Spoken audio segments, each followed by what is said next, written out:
everybody, and welcome back to More Than a Muse. I'm Stauney. And I'm Sadie. Happy March Madness. We are back with another week of celebrating feminine rage, even more than we normally do all months of the year. I know. That's like our thing, so we do it all the time. But especially for Women's History Month. And of course, this is our weekly reminder. Go check out the merch. But on our website, we've got the hoodies, the crew necks, and t-shirts, all for the National Women's Historical Society this year, and they're lovely. I'm a big fan of this. I know. I genuinely wear the merch all of the time because they're one, comfy, but two, they're cute. And obviously I love what they stand for. And I love preaching the good word of feminine rage everywhere I go. Oh, yes. And I think they're very funny, if I do say so. I think they're very funny too. Yeah. Also, I'm just like really obsessed with the colors we got this year. There's some really good color selection, and we have a million of them on the website. So truly, definitely go check them out. It'll be up for a while. But what better time to wear it than Women's History Month? Absolutely. Which I feel like we haven't been celebrating enough this year. True, I haven't seen enough. Come on, corporate America. It's time to be performative and talk about Women's History Month because it doesn't seem like anyone cares this year. I know. Hello? And I guess a lot of companies, when they rolled back that DEI, they really rolled back. But telling the ones who are upping it, come on. Be a little bit more vocal. We need more Women's History Month out there.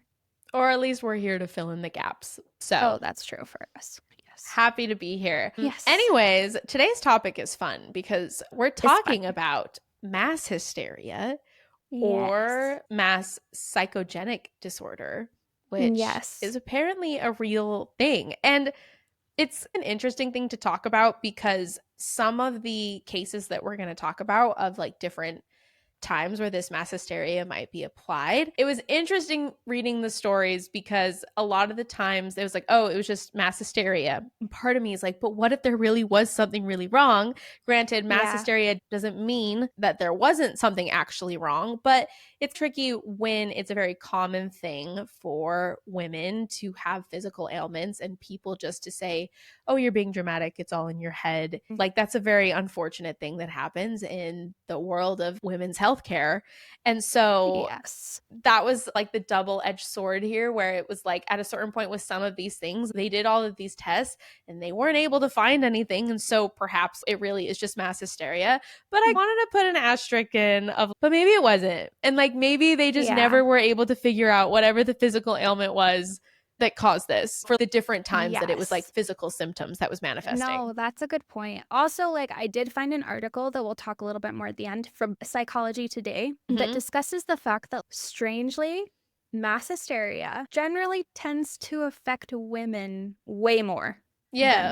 And that's weird, right? Especially when we've talked so much about how gendered the term hysteria is and how that feels wrong to then be like, oh, mass hysteria, it's a women thing. But it is interesting how in most of these instances, it's women who are affected by this and why that is. So it goes a little bit into that and we can discuss a little bit more of what the reasoning behind something like this is and how something like this could actually happen. Before we dive into some examples, I just wanted to quickly define this for you. Mass psychogenic illness, or MPI, also called mass sociogenic illness, mass psychogenic disorder, epidemic, hysteria, or just mass hysteria, involves the spread of illness symptoms through a population where there is no infectious agent responsible for contagion, where essentially a lot of people are experiencing the same symptoms or engaging in the same behaviors,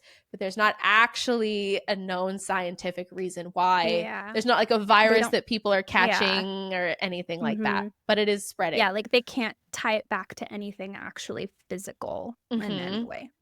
It is the rapid spread of illness, signs, and symptoms affecting members of a cohesive group, originating often from the nervous system disturbance involving excitation, loss, or altercation of function, whereby physical complaints that are exhibited unconsciously have no corresponding organic causes that are known, which I'm going to underline that are known because maybe there are things that we still just don't know.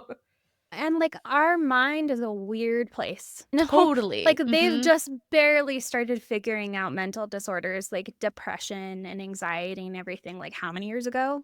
And there could be a lot into this that we just don't understand. And it's weird too because it's been going on forever. Like, all of the examples we have, they're in order of chronological, and the earliest one is 15th century, and the most recent one is 2012. Crazy. Yes. So that's a long time of incidents there. that have happened. So it's definitely a thing.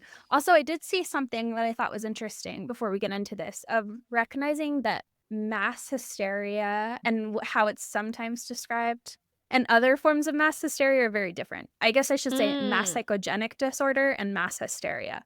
Very different. So when you think of the Salem witch trials, a lot of times they would describe this as a mass psychogenic illness. However, it wouldn't be. That would be mass hysteria of people being like, oh no, she's a witch, and then it's spreading throughout the whole community. However, like the ticking and twitching of the teenage girls that was happening during that time period, that could be a mass psychogenic disorder. So then satanic panic in the 80s, that would be mass hysteria, whereas mass psychogenic disorder would be more of like those physical symptoms, the physical things that were happening. So it's interesting because I feel like they get mixed up a lot because it is like traded behaviors that are catching on and like ideas and constructs within a small group of people. But one is like actively choosing to be like, oh yes, I believe in witches and my neighbor is one. Whereas the other one is, I cannot stop laughing and I literally can't control it. There is something physical happening to my body that I don't understand what's happening here. And I'm not actively like choosing this. Like they're not faking it, but there's also that they know of why. They're both harmful. But obviously like the Salem witch trials, the communism Red Scare, the satanic panic of the 80s, those are a lot more explainable because it's human society behavior. Of like people interacting and having different thoughts getting passed around a small community and people just choosing to believe. Whereas this is honestly beyond any explanation I have. Some of these, are crazy. Yeah. I'm like, I don't know. These are strange. So yeah, so just keep that in mind as well. So our first one, like I mentioned, is 15th century, and you may have heard of this one before, but it's the mewing nuns. In Germany. The whole idea of it is that one day a nun living in a convent in, I guess it was in France. I think that's like where it like maybe started because that's the thing with these mewing nuns. It's become like a folk tale at this point, right? Where I know you're going to talk about it in just a second, but like they're not really sure what the source is and they can't even point to what convent specifically did it or talked about this originally or where it was. This story has been told many times and was in textbooks for so long. So it's like, it probably happened, but I don't. Compared to everything else we have, it's not really outside of the realm of possibility. Absolutely. So the idea is that one day a nun living in a convent in France, sometime during the medieval period, began to meow like a cat. And after a brief time, other nuns in the convent began to meow with her in unison. And it ended up being so loud that the sound carried to the town below, disturbing the residents with the bizarre sounds coming from the normally peaceful convent. After continuing for a number of days, police were brought in to cease the bizarre orchestra and were only able to do so by threatening to whip the offending nuns. The reason the first nun began to meow and why the other nuns decided to join in remains a mystery. So, like you mentioned, the source of the account comes from The Epidemics of the Middle Ages, which is a book published in 1844. And it's a compilation of Justice Frederick Karl Hecker's 3 books, The Dancing Mania, which is another one we'll talk about, The Black Death, and The Sweating Sickness, which were published in Berlin and written in the author's native German. However, it is translator Benjamin Guy Babington and not Hecker that mentions our meowing nuns in a note under the section Hysteria in The Dancing Mania. While we get the description of the cat concert, the only reference to the actual location is a very large convent in France, and that information was read in a good medical work. So no date mentioned, but the translator felt like it was relevant to the conversation on medieval epidemics.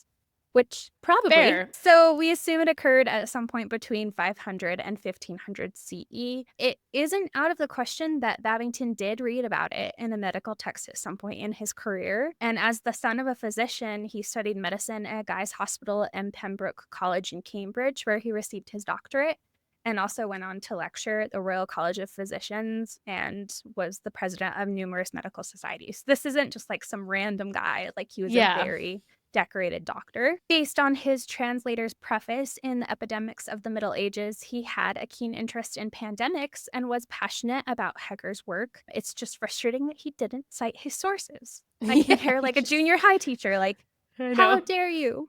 Like, cite your make sources. sure you put in your details, everybody, about where this is happening and when it happened. Do that. Yeah, so whatever book or documentation he was referencing when he wrote about this, he didn't write it down, so we don't know where he got it from. If we travel back roughly 50 years before the epidemics of the Middle Ages, we would find the name of Babington's good medical work. And then originally published in the 1780s, Swiss physician and philosopher Johann Georg Zimmermann's Solitude examines the effects of isolation on the mind and recommended balance between solitude and society, which I think, like, they've done a lot of things into it now. Isn't there restrictions in prison now on how long you can leave someone in solitary confinement? Because it can literally drive you crazy. And then in his chapter on the influence of solitude on the imagination, he mentions the meowing nuns again. However, it's another defend. The source is a French medical writer of great merit instead of Babington's good medical work. So we're no closer to knowing exactly where this incident occurred or who originally wrote about it and where all of these people are finding it. The story is told almost in exactly the same way when comparing Babington and Zimmermann. So either Babington is making a vague reference to Zimmermann, or both men are referencing the same medical text without mentioning the author. Got it. Watch it. The author was a woman, and that's what's been cited. Literally, though. You know, like, you could give the meowing nuns the benefit of the doubt because, like we mentioned, there's a lot of instances like that. Like, they had a whole humans book do of weird medieval things. Plagues. We have the dancing plague that we're about to talk about. Human behavior. Happens. It's weird. Like, it could have been a form of them rebelling. It could have been a weird prank. Zimmermann hypothesized it was an influence of solitude on the mind, which honestly isn't that crazy. I know nuns would even go through periods of like vows of silence and different things like that, and how stressful that would be in such a confined environment. Like, it could cause you to just break a little bit. Totally. And if you were trying to make an educated guess of why the meowing would have started in the first place, it's difficult to do that because we don't know where or when, which obviously environmental factors would play the hardest on why this was happening. It would be incredibly helpful even if we knew the name of the abbey, but we don't. So there's no way to prove it. It's also possible that Zimmermann did fabricate the entire thing. On page 211 of Solitude, he introduced the story of meowing nuns with the eye-rolling statement, "The female mind is still more subject to these delusions of disordered fancy, for as their feelings are more exquisite, their passions warmer, and their imaginations more active than those of the other sex," which he probably meant as an insult, but it kind of makes it sound cooler. More exquisite feelings, warmer passions, and active imagination. I'm like, okay. Sure. I'll take it. It doesn't sound that bad. Exquisite emotions? That, you know, nowadays no one would say that. It's an insult. So valid. I guess insult me in medieval talk can all sound like a compliment.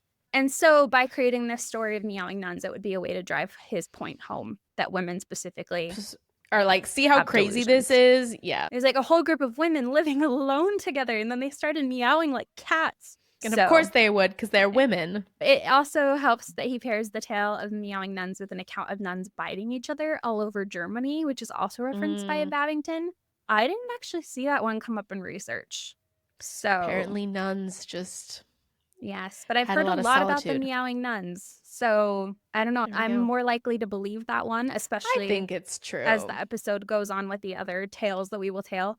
I'm more likely to believe that one than the biting. But of course, we have no proof. But there's also no proof that he was lying about them. And his book Solitude is filled with examples on how isolation has affected the human mind throughout history, with many of them citing specific incidents, people, and locations. So, like, even if he didn't cite it directly. Like, he probably believed it was true himself.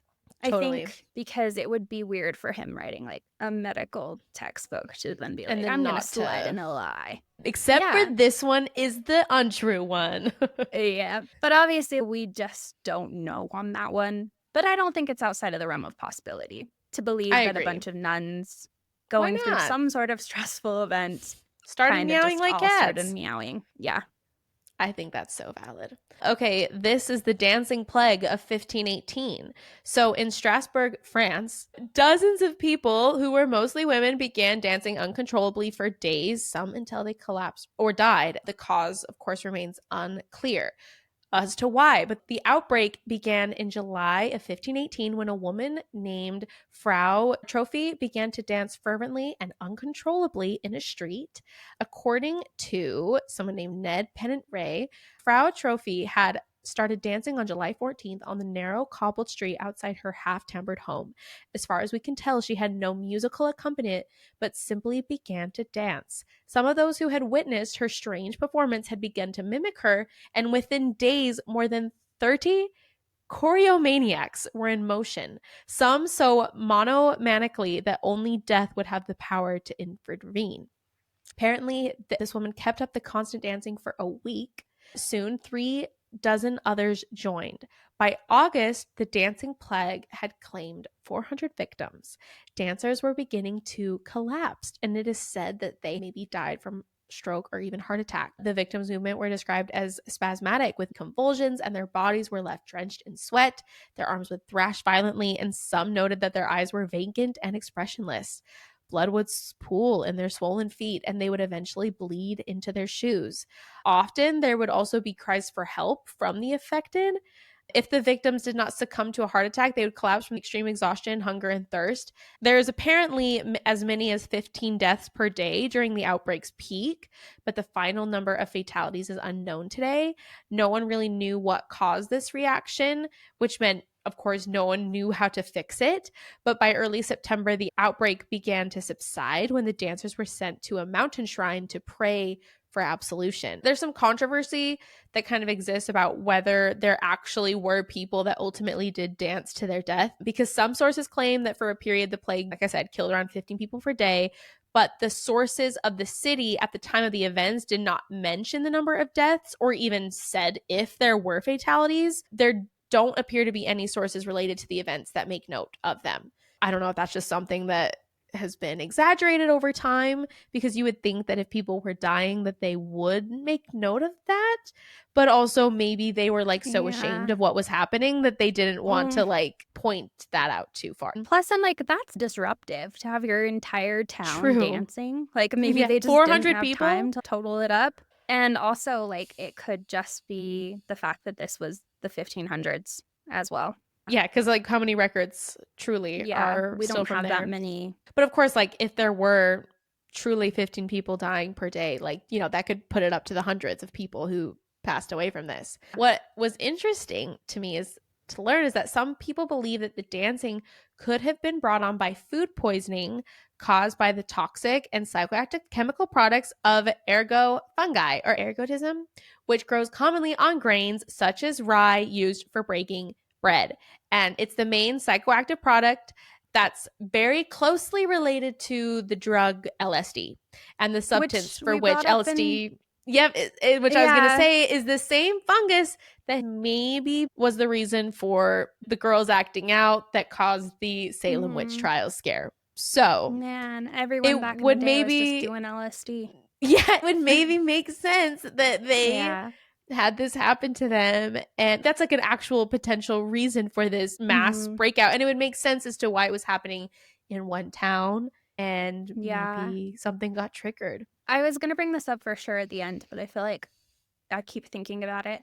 I was listening to a podcaster recently who has Tourette's, and he was talking about the fact that he, unlike a lot of people who have Tourette's where they add on more and more tics, he like cycles through his a little bit, and he can force himself to stop doing some if he replaces it with a new one. But they were talking about the fact that there's Tourette's convention that happens every year, And he said that he avoids going because he thinks that it would make all of his tics worse. Because he mentioned that Tourette's, it's believed if you have it, that it can be contagious for other people with Tourette's if they see it visually. And that was also something that was brought up in the podcast I listened to about the Leroy ones, where it seems to be almost like a visual contagion, which is like different from obviously other illnesses, where maybe something like this, like a movement disorder or some kind of thing, like maybe it is visually contagious if you see someone doing something like that. If you watch it, then can you catch it? You know what I mean? Like a mind disease almost instead of a physical one. So yeah, I just thought it was interesting that they were talking about the fact that Tourette's is like a visual contagion. That is really interesting. So like it even could be something like that we just don't understand. Well, and also too, if this is existing in like small towns in like the medieval, you know, like it would make sense that like a lot of those people like, you know, have just been in that town for a long time. So therefore it would make sense that like they are all prone to the same things. Like, they didn't move around as much as we do now. So it would make sense that those people were all more susceptible to things. Of course, beyond that, it could have just been mass hysteria, but there's also speculation that it was just a stress-induced psychosis on a mass level, because in that region where the people danced, it was riddled with starvation and disease, and the inhabitants tended to be really superstitious. What was cool, though, or interesting to learn, is that 7 other cases of a dancing plague were reported in that same region during the medieval era. When you're stressed and like trying to survive, your body can almost go, weird things happen. Okay, I have a weird theory now, because I feel like all of the ones we talk about, they have like stress as one of the main things that's happening to all of them. They were under a lot of stress. They were dealing with a lot of confinement. What if stress can like lower the immunity of your brain? That makes sense. Yeah. Like a compromised immune system, but for your brain. So then you're more likely to have things like this happen. Because you are very stressed. It would make sense, right? If the whole community is like having a hard time, if someone starts doing something. Think of it in my own life. Like when I'm stressed, I'm not operating at my highest level. That's obvious. So it would obviously make your mind more susceptible. And then if something like that is visually contagious in a way that we just don't understand, you would be more susceptible to it, and it could pass way easier. Probably. I don't know. Makes sense to me. This is now a science podcast. Yeah, we're here. We'll see. The next one is the German riding tremor epidemic in the 18th century. So this was in 1820, a little bit more modern now. Schoolgirls in a German convent developed an uncontrollable compulsion to write excessively, and it was just like nonsensical phrases. And teachers and adults, of course, got mad. They were like, this is disruptive. They didn't like that it was explainable. And it primarily affected adolescent girls. Once again, a strange thing. And again, in a convent, which is spooky. I'm thinking, I'm like, that's a very restricted, a very confined, high stress environment, right? So maybe that makes sense. But yeah, it actually happened in 2 places. So the first one was in Germany, and then another happened in Basel, Switzerland. And it was just like uncontrollable shaking and convulsions, particularly when writing. And it happened all throughout the school environment. The first incident was between June and mid-October in 1892 in Germany, when the hands of schoolgirls began trembling when they tried to write. And then even some were experiencing like amnesia or altered consciousness in conjunction with that. And then in 1893, so only a year later, a similar outbreak occurred in a girls' school in Basel, Switzerland, with students experiencing contagious shaking and convulsions, especially during school hours. So it was mainly like uncontrollable shaking and tremors, primarily in the hands, but sometimes affecting the entire body. And they were having a hard time with writing and fine motor tasks. It did lead to altered consciousness and amnesia in some cases, but not all. And it spread rapidly within the school, which of course would be the sign of a mass psychogenic illness, because it just spread so fast. And the weirdest part of this one is that the tremors would subside after school hours, and then if they re-entered the school grounds, it would come back. I'm like, that kind of even makes more sense, right? That it was like... because like the brain and trauma, like that is so legitimate. Like I was just thinking, so like, for example, a funny thing about me is that when I am like not fighting with someone, but if I am like having to discuss something, share my feelings, be assertive in any way, like my tongue and jaw get very tight. Like that is almost like some type of trauma, like physical response that my body has learned if I have to assert myself. And a couple days ago, I was like just literally talking about finances with my husband. It wasn't like we were fighting. We were just having to talk about something serious where we were both having to like talk about something. And I literally had to like continuously stretch out my jaw and stretch out my tongue like as we were talking.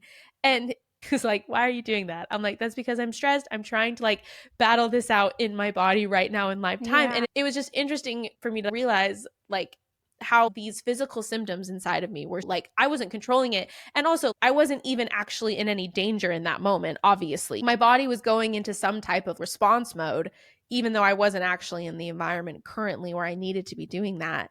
And so I noticed like reading these things where it's, if they are in like an environment where there's like legitimate trauma happening to them and they see someone else acting out in this way and see that as like a form of rebellion or like maybe a finally like a release of this trauma, it would almost or like even make their sense. brain just going like, yes, that's the cure, you know, like exactly. Yeah. Like our body and brain work together so much and do have reactions to the trauma and like the world around us that maybe they're like almost like visually seeing that as like a cure, a release, like a way to escape this like stress and like trauma that they're stuck in. Even if you think about that, like when you're really stressed, sometimes they say just go somewhere and scream. Or like you have to release the tension that is building in your body. And so it's like maybe this was their way of their body doing that because they didn't have any other way to. Like the meowing and the dancing and the shaking. Like they're not allowed to dance. And so their whole body just starts shaking because it needs to get rid of the stress that's built up. But this isn't just these single two cases. In 1906, a similar one happened in female elementary students in Germany again during a writing exercise hour. And in 1904, the same school in Basel, Switzerland had another outbreak. So that's almost like 20 years later. Yeah. 10? And they had other occasions of this happening. Yeah, just weird. These have definitely got to be stress responses. It's like the only thing that makes sense.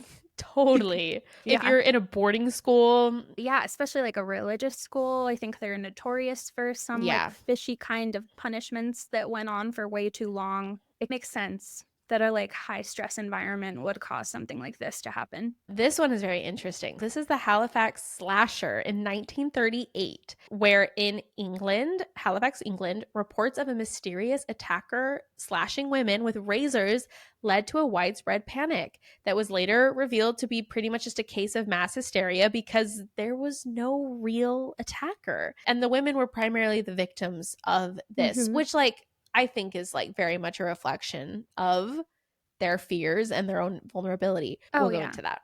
So this week-long scare began after Mary Gledhill and Gertrude Watts claimed to have been attacked by a mysterious man with a mallet and bright buckles on his shoes. 5 days later, Mary Sutcliffe reported an attack on herself. Reports of attack by a mysterious man with a knife or a razor continued, and so the nickname of the Halifax slasher stuck. The situation became so serious that the Scotland Yard was called to assist the Halifax police, and vigilante groups were actually set up on the streets of just people helping, and several people were mistakenly assumed to have been the attacker and were beaten up.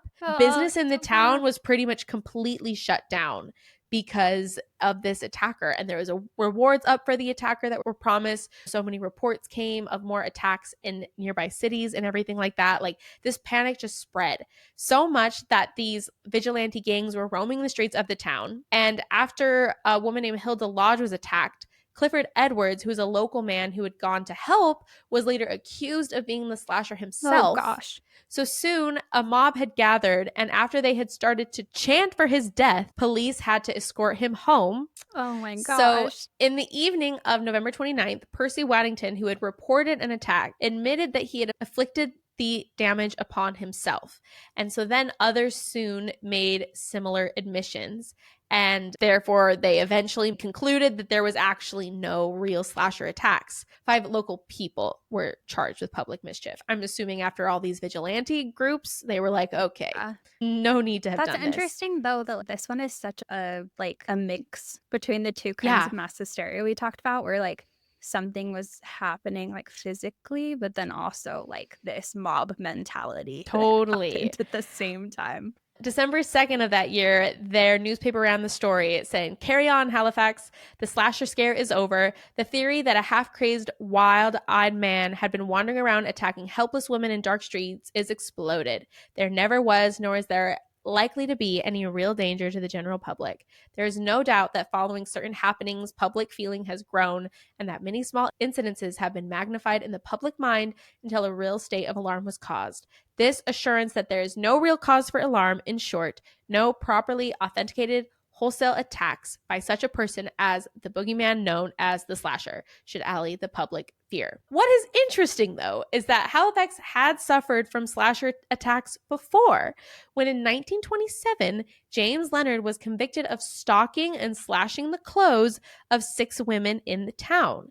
He was given a 6-month sentence, but he was quickly ruled out of the 1938 attacks because he has a large nose, and none of those 1938 victims described him having similar features. So that's what got him off? Man. I know, right? But he could have been coming back almost 10 years later for his revenge, or maybe this was like a response that they knew that this had happened previously and that he had only gotten a 6-month sentence. And so that was like a fear in their minds, which I think is legitimate. Definitely. It's also possible that some of them were real, like even the first 2 women, because it didn't say everyone came back and said that they made it up. Exactly. It just said that a few people had. Going back with the believing women and their physical things that they're having in healthcare world, it's also believe it when women say that they were attacked, and maybe some of the responses to it and the fear was self-inflicted, but maybe not all of them, or the first 2 were. Definitely. Because who knows? Also copycats are a thing. We know that in crimes now. There could have been other instances that were like a copycat situation. It's possible that this could have been very real, but it's interesting that this one is marketed as a mass psychogenic illness situation a lot of the time. And that so many people came forward and admitted that, no, actually that was self-inflicted. I made it up, man. People would do anything for attention. Even in 1938. Also, leave it to the man, Percy Waddington, who would report an attack, admitted he had self-inflicted the damage on himself. I was like, of course, it was a man that came out and said self-inflicted it. And all of the women were like, no, this happened to me. But also, paranoia is very strong, like you mentioned. It is very strong. And this is another thing that I was thinking of. And I'm trying to decide if I want to share this opinion, but maybe I will anyways. And you can tell me if this is a wrong opinion to have. Because I feel like you see a lot of things on the internet of people being like, I almost got kidnapped for sex trafficking in my local Target parking lot. I don't know if you've seen these videos where they'll tell these stories about how they saw something on their windshield and how that's a sign for sex trafficking. And women, look out because they'll do this to your cars or this and this. And sometimes I wonder if perhaps that could be a type of... I don't want to discredit 100%. people who feel like that has happened to them and that they were in danger. But also, sometimes I hear some of these stories and I'm like, I don't know if that is... Maybe you were in a sketchy situation, but I don't know if that was you're about to be sold into sex slavery. Yeah, that is the hot topic paranoia right now. Statistically, white women are not the ones being sold into trafficking, and they're not kidnapping moms from Target parking lots. It's vulnerable communities that get... So no, I think you're completely right to assume that the form of this mass hysteria, because they're not kidnapping people from parking lots. They have a source from vulnerable communities. They have a source, and I do think that it has created a group of people who really want to be the victims, even though it's not romantic. It's not a good thing to be a victim here. Like I said, there's actual very legitimate tragic places that these victims do come from. Yes. And I think also a lot of it is missing white woman syndrome. So the most common stories you'll hear about people missing or getting murdered is the blonde white lady who lived down the street who had never done a thing wrong in her life. Those are the stories that go viral. When in reality, there's more missing Indigenous women than any other demographic, and they can't even get police to look into them. So yeah, I think it could be very much so a form of hypervigilance almost. People are a little bit too sketched out by something that probably won't happen to you. And we're all guilty of it. I grew up hearing about Elizabeth Smart and was convinced that someone was going to sneak into my room and take me away for 9 months. It's a horrifying thing. And there's horrifying things that happen to people. And so it just reading this story, I think like the mass hysteria made sense to me because it's like, I've seen that. Like you hear of one story and suddenly you're like, that could happen to me. And then you see it everywhere. No, definitely. This one's similar, actually. So this one is the Mad Gasser of Mattoon in 1944, and that's Mattoon, Illinois. And the whole idea of this was like that people were being attacked by an unknown assailant who was spraying gas into their homes. And of course, spoiler alert, they never found anyone. So let's talk a little bit about that one. He also had some other names. It was called the Mad Gasser of Mattoon, but then also the Anesthetic Prowler, the Phantom Anesthesist. Wow, no wonder they went with Mad Gasser of Mattoon. Say this. Anesthesist, or simply the Mad Gasser. And people believed this person to be responsible for a series of apparent gas attacks that occurred in Illinois during the mid-1940s. More than 24 separate cases of gassings were reported to the police over the span of 2 weeks. So that's a very short time period for that many things. In addition to many more reported sightings of the suspected assailant.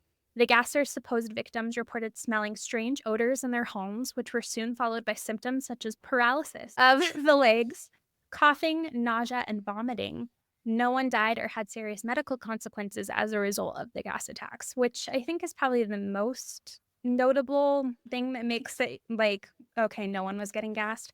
Because most people don't gas your home just to make you throw up. Totally. Most gas would have really bad consequences. Public concern over the alleged gassings quickly rose. The FBI was actually involved, and the local police issued a statement calling on residents to avoid lingering in residential areas and warning that groups set up to patrol the gasser should be disbanded for reasons of public safety. So once again, vigilante groups. I also think a lot of the times these like warnings that they send out end up causing more problems a lot of the time. And then Chief of Police C.E. Cole also warned concerned citizens to exercise due restraint when carrying or discharging firearms, which, come on, guys, that should always be the case. But just they're like, please, vigilante groups, keep it together. It was like, but you should always be exercising restraint.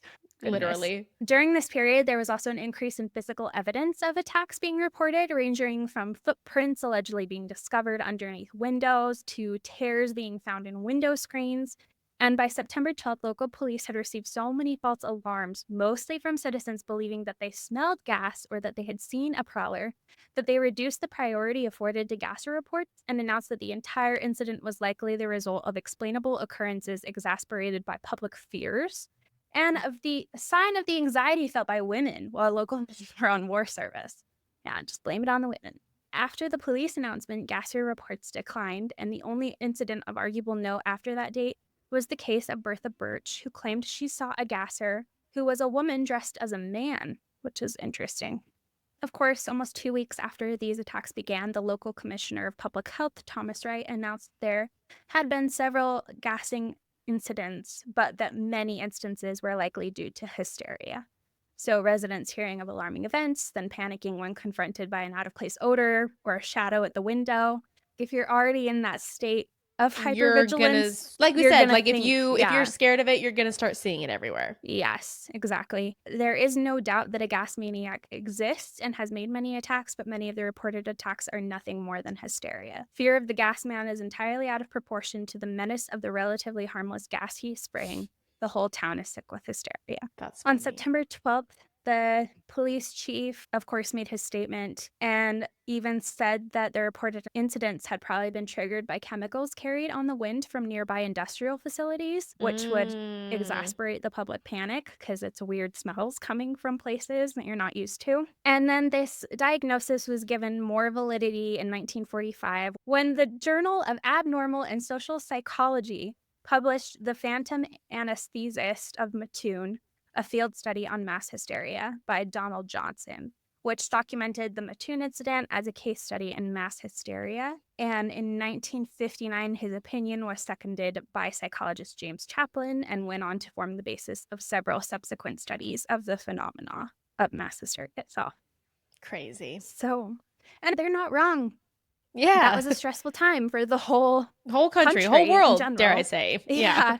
And if they also had some weird stuff going on with factories, and even if one gas attack happened, it could lead to all of this. But interesting that those ones were both about some other assailant causing something to happen. This one, we're back in a boarding school because we're at the Tanzania laughing epidemic of 1962. I think what we've learned on this is don't send your kids to boarding school. You don't know what could happen there.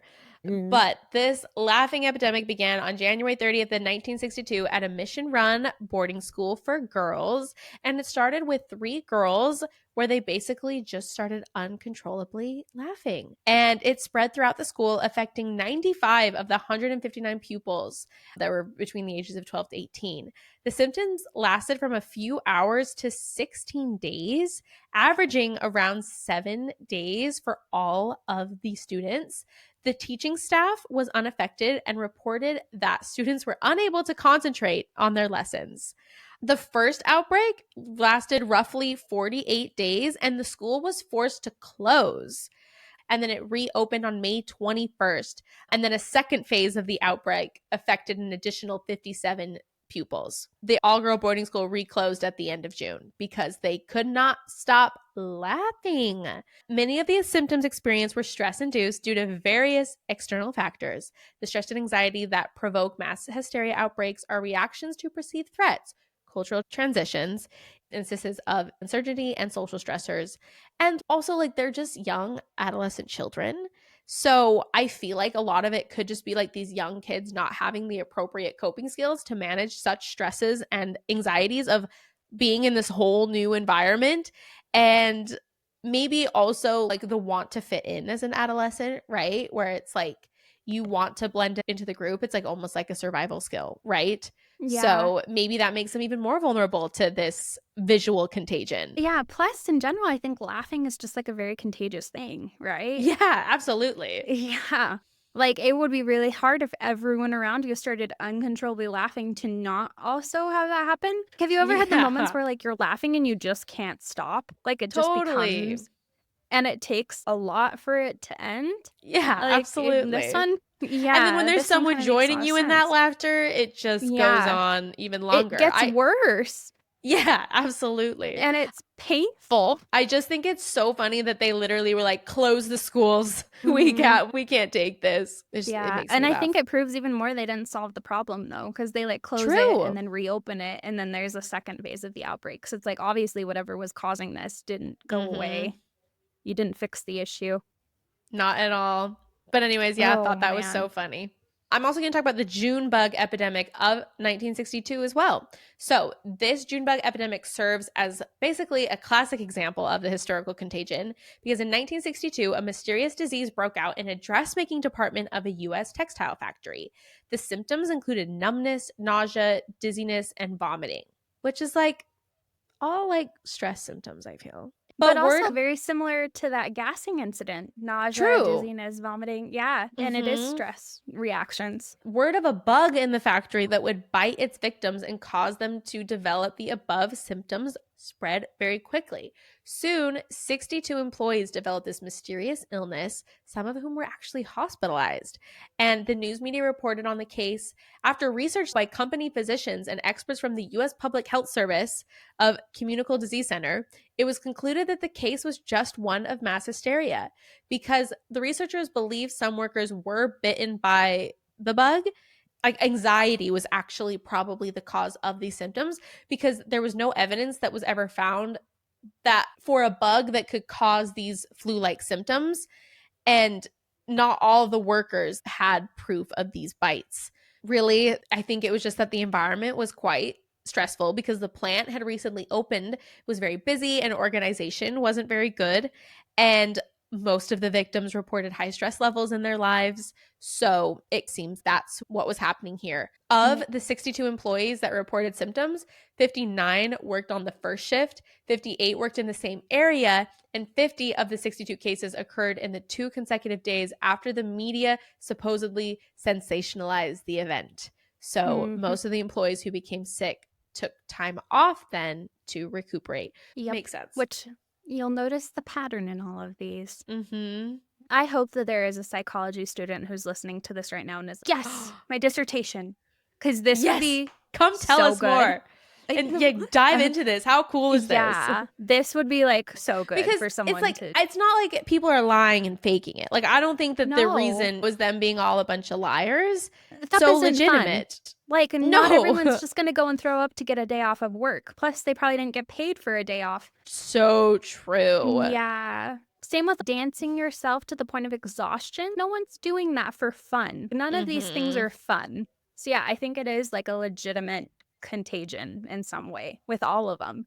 The most recent one and last we're talking about is Leroy, New York in 2011 and 2012. There's actually an entire podcast series on this. It's a 7-part series. It's called Hysterical from Wondery and Pineapple Street Studios. I actually listened to it just because of the name. And then I was like, oh, this is intriguing. I highly recommend. They have interviews from the actual students who were affected, people in the town, doctors, everything. Like, they really dive into this, which is nice because I feel like it's the most documented one we have out of all of these too, because it's so modern and proves that all of the other incidents are possible because this one was proven so true. And the whole idea in this one is that a bunch of teenage girls and then one adult woman, and I think it was like one guy in the whole thing, in the town of Leroy, New York, developed uncontrollable tics, verbal outbursts, and twitches. And they all ended up going to the doctor. And after a bunch of testing and everything else, they just declared it a mass psychogenic illness. And what's interesting is that, once again, nearly all of the affected individuals were young women with social, cultural pressure, stress, and there was a lot of media attention, which probably exacerbated the event, which we've talked about. So the first was a cheerleader named Katie, and she was in high school in Leroy. And one day in 2011, she just awoke from a nap, knew something was wrong, and her face started to contract into spasms. Her chin jutted forward uncontrollably, and then she couldn't stop it. And then a few weeks later, her best friend awoke to the same thing. Then cheer captain Vera Sanchez woke up to her head jerking, her arms flailing, and she was stuttering and twitching. And then throughout a very short time, 17 different high schoolers would become afflicted by the mysterious twitches. So that's 17 in a school of just 600 students, which is really small. Our graduating class was like 500 and something. So that's like a pretty small high school in a small town of only 7,500 people. So once again, we're talking about a small group of people within a confined environment. By early 2012, 18 people were affected, mostly teenage girls. There was one boy, and I do feel bad for him. They talked about it in the thing where they thought that he was just pretending because all of the rest of them were girls. So, like, he kind of got written off, and I don't even think they got an interview with him. However, they did talk to the 36-year-old woman, and hers is so interesting because she didn't really have any exposure to the teenage girls in the town. They think that maybe it could have happened from, like, the grocery store or something. Like, how did this end up? Because hers seemed to be a very isolated event. From what I understand, from what I remember, I could be wrong, but like, she worked from home.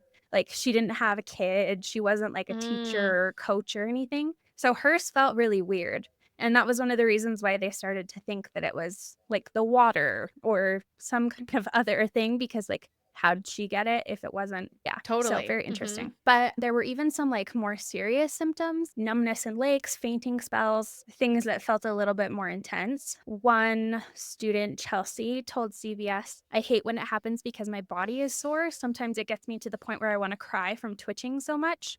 And they talked to a lot of the girls who did it, like that happened. And they explained, I couldn't stop. And they even talked to one of the girls' moms, and she was like, I thought maybe she was doing it for attention. And she was like, but I snuck and peeked on her when she was doing her homework when like she didn't know I was there, like no one was around. And she assumed if she was pretending, she wouldn't do it when she was by herself. Makes and sense. It was still happening. Like, she was still twitching, making the noises, everything. And that was the moment she knew that, like, her daughter wasn't pretending. Like, it was real. And they literally couldn't stop it. Of course, though, it didn't take long for the story to blow up. News crews descended on Leroy. The girls were plastered all over national television. Aaron Brockovich actually came to town and was convinced that there was some environmental factor. So they like went to test all of the water around, because apparently there had been like some standing water that had been contaminated and didn't get dealt with in the right way. And like factories had broken down and like chemicals could have gotten loose. So Brockovich told USA Today that she suspected the mystery illness was a side effect from a train derailment that dumped cyanide and industrial solvent into Leroy back in 1970. And then a lot of people were like, along with environmental contamination, proponents of vaccines came out of the woodwork to lay the blame there. People love to blame vaccines for everything. They love blaming vaccines. For absolutely everything. But this is where it gets interesting. After all of the test investigations, none of the theories or claims about chemical spills could be substantiated. They literally tested everything. They talked to one of the doctors. I think she met with multiple of the girls and then started piecing it together that this was happening, because a lot of them didn't know that other people had it really until it started getting more spread, and they could not find anything. So they just believed that it was a conversion disorder or mass psychogenic illness, which I feel bad because the girls had a really hard time with that. And a lot of the parents like pushed really hard against that, because when you hear mass psychogenic illness, it basically is like telling someone it's all in your head, which isn't a fun diagnosis to receive. Because it's like, if it's all in my head, why can't I control it then? Yes. Then I should be able to stop this. But like we've talked about, brain is powerful. It can make physical symptoms happen when you're under extreme stress or anxiety. And what's interesting too is that the girl suffering from the tics didn't talk about any particularly stressful periods at the time when the illness was triggered. However, I would like to add the disclaimer that high school sucks. So that alone could do it. Being an adolescent in general is just a very stressful thing. Yeah. Plus, I'm like, teen cheerleader girls in high school, come on, they're probably under so much stress. I think like any student athlete is just a whole other added level of way too much pressure for that young of an age. So it didn't necessarily even have to be a specific incident. It could just be the fact that they were all in high school, and I think most of them were seniors. Just a really stressful time. But the media coverage was also like really negatively impacting their lives and probably made it go on longer. Dr. Laszlo Mechtler, who treated many of the affected girls, said that the media attention appeared to worsen their condition, and that the kids who were not in the media were getting better, and the kids who were in the media were still symptomatic. But once again, media attention, very stressful, very that could exasperate a lot of things. And that was something that he mentioned again, saying that social media and mainstream media can worsen the symptoms. And a lot of these cases, like very stressful. Yeah. And just drawing attention to it. And then it was interesting too, like hearing them talk about how it went away. They said that one day it just stopped. Weird. Yeah. And that I think if you're focused in that mainstream media, like everything talking about it all the time, then your brain probably can't recover from it. So it doesn't have the instant to like fix itself and just quit. But yeah, like super, super interesting. Highly recommend the podcast. It was crazy. And it's just so insane that that's so recent. That's when we were in high school. Yeah. I don't remember hearing about it though, which is weird because they said it made national news. Yeah. And then to tie this all up, like I mentioned, that Psychology Today article, it talks about the fact that like, why are females prone to mass hysteria? And I thought it was funny because the guy who was writing it was like so scared. He was like, feminists are going to hate that I'm saying this. And don't get me wrong, I'm not suggesting that they're the weaker sex or prone to men. He was just like, I'm sorry. But like, also, it does seem like a lot of women are involved in this. So why? Yes. And that's fair. That's one of the questions I had initially, where I was just like, what the heck? Like, why is this happening primarily to women? This is weird.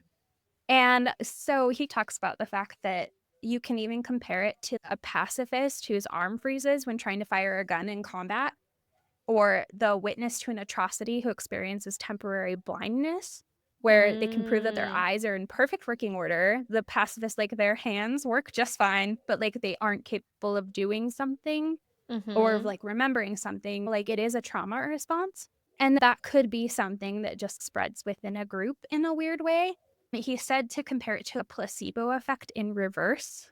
So if you can think yourself better, then you can make yourself sick. So without you even like cognitively thinking it, like your brain can do it without you knowing, which is weird. Because the placebo effect is real. Yes. They've proven it. You can give someone placebo pills and they will get better from some things without. Yeah, it's just very interesting. But he wanted to specify that mass hysteria is not a mental disorder. It's a collective stress response that has a lot of stigma attached to it, especially due to the name, which I think is very clear and probably one of the reasons why it gets a lot of criticism, especially in the Leroy, New York one, I think, to be like, great, you're using hysteria as a diagnosis and it's not the 19th century. You know what I mean? It sounds so harsh, old school. Yeah. And like we know that hysteria is not an accurate thing and the root of the word doesn't work for this. So it's probably just not a very good term to use for,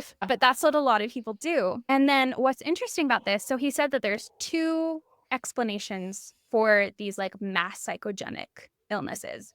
You can, of course, call nature or nurture. So critics of the nature hypothesis point out that parts of Africa, Asia, and the Middle East where outbreaks are common, females live repressive, submissive lives.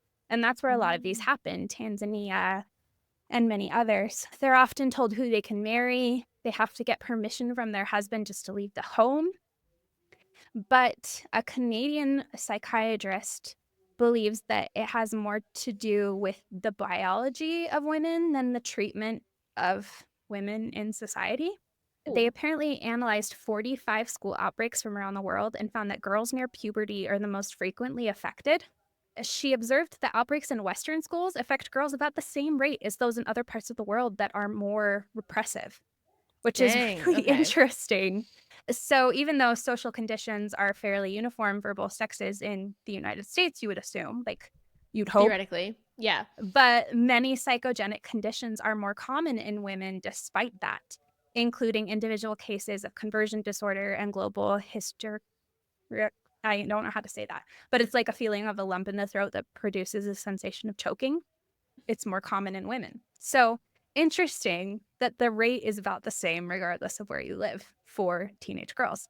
And then nurture, if you look at that, so the author himself says, as a sociologist, I believe that social and cultural factors can explain the mass hysteria gender gap. While adolescent girls are more frequently affected in schools, workplace outbreaks rarely involve females near puberty. Women are overrepresented in the types of mind-numbing jobs that produce dissatisfaction. Sociologist Alan Kirchhoff observes that according to industrial folklore, females are better than males at tedious, boring, repetitive tasks. Hence, women are often hired to fill these jobs. Like we talked about the factory. There is a hotbed of tension and frustration, which makes sense. I don't even necessarily think that women are better at tedious jobs. I just think that we get told to put up with a lot more crap. Totally. There's like a video I saw recently where they gave little girls, like 5-year-old girls, pudding, but made it really salty. And the girls were all like, oh, this is good. Thank you. And just immediately were like, thanks. Like, this is really great. And then the person was like, oh, do you like it? And they were like, yeah, thank you so much. And the boys took one bite and went, ew, this is gross. Why is there salt in it? And just showing like the difference, that alone, and like how early the difference of be nice, keep the peace is happening to girls rather than boys is very interesting.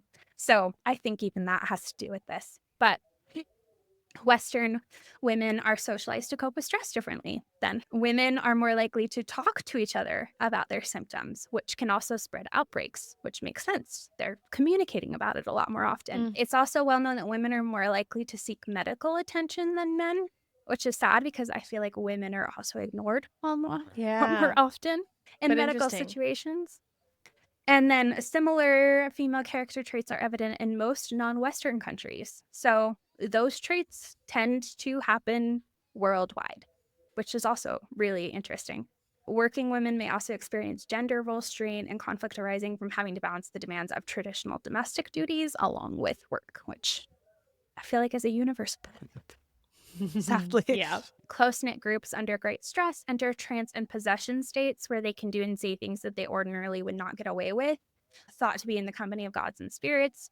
You think about that with like kind of the gift of tongues that happens in churches, stuff like that, where that could also be an interesting thing with the close-knit groups under great stress, like we've talked about. And then most group members are women living in male-dominated societies, alone, but often in groups. They'll exhibit twitching, shaking, and anxiety-related ailments that parallel outbreaks of mass hysteria in African and Asian girls' schools, where students dare not criticize authorities. So once again, their body's trying to get rid of some emotion that they're not allowed to expel on their own. They said that during these outbreaks, girls may even insult school officials and demand change. And they have even spat on or slapped their superiors in the face and didn't receive any repercussions because it was during an outbreak. And they're able to escape punishment because their actions are blamed on possessing spirits talking through them. And then local healers are called in to rid the premises of demons who are thought to be calming it. The shamans often enter trance states and claim to communicate with the other side to air their grievances. And in reality, they reflect the complaints of the girls. They believe that mass hysteria and spirit possession in Asia and Africa are culturally appropriate ways of indirectly negotiating problems, which is an interesting way to look at this. Like, he calls it a form of subconscious collective bargaining. If you're being mistreated by your teachers and they punish you if you say anything, but you know that if you claim that you've been possessed by a demon, then a shaman will come in and you'll be able to negotiate change within the school. Like, why wouldn't you do that? But then lastly, what I liked about this is that he just thinks that they should rename it. Yeah. I agree with. The diagnosis of mass hysteria would be more accepted if we distanced ourselves from its sexist roots and renamed it collective stress response. But regardless of the name, and while it may not be politically correct, there's no denying that it's an overwhelmingly female phenomenon. Wow. It's a feminine phenomenon. Wow. Speaking of phenomenon, Chaperone put out The Giver today, and I have had that on repeat. So good. She can do no wrong. Had to sidestep real quick. Truly. Yeah. I'm a Chaperone defender till my dying day. Anything she does, I love it. Anyways. No, it's crazy though. I know. It's just crazy because sometimes like it feels so dismissive to say, oh, it's all in their head. But just because it's all in your head doesn't mean it's not real. And doesn't mean that you have total control over it. Like stress, trauma, anxiety, like psychological problems are very real things that, like you said, we talked about at the beginning, we don't know a lot about. And so sometimes if your body copes, it's a good sign that there's something wrong that you need to, you're in an environment that is not serving you. Oh, and they've proven so many times that like your brain will literally try to protect you from things. Of course. So it makes sense. It's a protection, in a lot of these scenarios. Yeah, that they're reacting to a stressor and trying to protect the body from whatever could be happening. And in all of these instances we talked about, it's like wartime. They were going through a famine. High school just sucks in general. Just really factory workers in the 60s, like that probably sucked. Yeah. So I think if you look at the background of all of these, it makes a lot of sense why your brain could try to protect you from the outside stressors that are happening in such like, confined situations. Yeah, it's so interesting. Yeah. But thank you for joining us for another week of March Madness. We only have one episode left, right? Or do we have two? We have 5 Mondays. We love a 5 Monday month, especially when it's March. So we have 2 more for you. When March and October are 5 Mondays, I'm gleeful. Because it's so nice to fit in more themed topics for those two. Totally. But yeah, we've got 2 more episodes. Very excited about them. Yeah. Very happy about this March Madness. Reminder to go check out the merch. Follow us on Instagram and TikTok now that TikTok is back. And then we're also on YouTube and Substack. And I don't know, anywhere else you want to look. We're probably there. We're probably other there. than X, X, come say which hi. We don't. Nope. But anyways, we'll be back next week and stay hysterical. Yes. Stay mad, stay hysterical. Bye. Bye.